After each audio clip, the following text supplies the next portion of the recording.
Number one, put God first.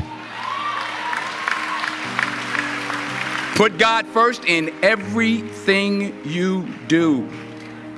Everything that you think you see in me, everything that I've accomplished, everything that you think I have, and I have a few things, everything that I have is by the grace of God. Understand that. It's a gift. 40 years ago, March 27th, 1975, it was 40 years ago, just this past March, I was flunking out of college. I had a 1.7 grade point average. I hope none of you can relate. I had a 1.7 grade point average. I was sitting in my mother's beauty shop. They still call it beauty shops now? What they call it now? Yeah, I was sitting in the beauty parlor. I was sitting in my mother's beauty parlor, and I'm looking in the mirror, and I see behind me this woman under the dryer. And every time I looked up, she was looking at me, just looking me in the eye. And I didn't know who she was, and I said, she said, somebody give me a pen, give me a pencil, I have a prophecy. March 27, 1975, she said, boy, you are gonna travel the world and speak to millions of people. Now mind you, I was flunked out of college. I'm thinking about joining the army. I didn't know what I was gonna do, and she's telling me I'm gonna travel the world and speak to millions of people. Well, I have traveled the world, and I have spoke to millions of people. But that's not the most important thing, the success that I had. The most important thing is that what she taught me and what she told me that day has stayed with me since. I've been protected, I've been directed, I've been corrected. I've kept God in my life, and it's kept me humble. I didn't always stick with him, but he always stuck with me. So stick with him in everything you do. If you think you want to do what you think I've done, then do what I've done and stick with God. Number two, fail big. That's right. Fail big. Today's the beginning of the rest of your life, and it can be very frightening. It's a new world out there. It's a mean world out there, and you only live once. So do what you feel passionate about. Take chances professionally. Don't be afraid to fail. There's an old IQ test, was 9 dots, and you had to draw 5 lines with a pencil within these 9 dots without lifting the pencil. The only way to do it was to go outside the box. So don't be afraid to go outside the box. Don't be afraid to think outside the box. Don't be afraid to fail big, to dream big.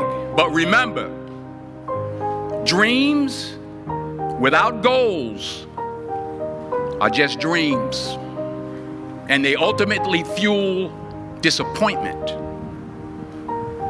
So have dreams, but have goals.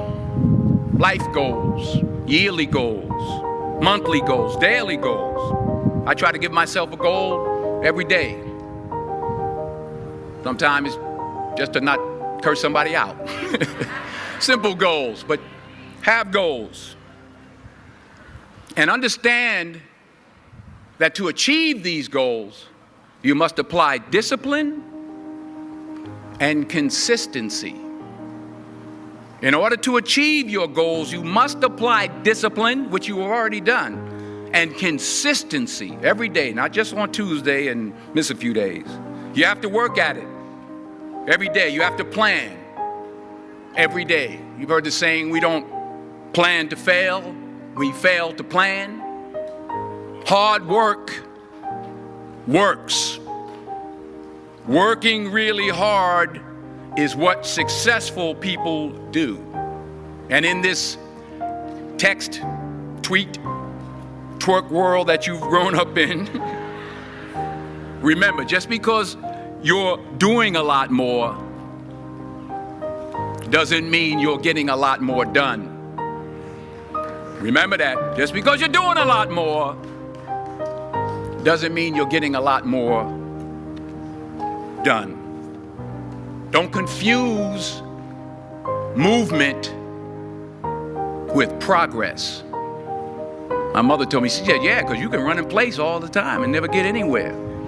So continue to strive, continue to have goals, continue to progress. Number 3, you'll never see a U-Haul behind a hearse. I'll say it again. You'll never see a U-Haul behind a hearse. I don't care how much money you make, you can't take it with you. The Egyptians tried it. They got robbed. That's all they got. You can't take it with you. And it's not how much you have. It's what you do with what you have. We all have different talents. Some of you will be doctors, some lawyers, some scientists, some educators, some nurses, some teachers. Yeah, okay. Some preachers. The most selfish thing you can do in this world is help someone else. Why is it selfish? Because the gratification, the goodness that comes to you, the good feeling that I get from helping others, nothing's better than that. Well, one or two things, but nothing's better than that. Not jewelry, not big house I have, not the cars, but it's the joy. That's where the joy is, in helping others. That's where the success is, in helping others. Finally, I pray that you put your slippers way under the bed tonight, so that when you wake up in the morning, you have to get on your knees to reach them.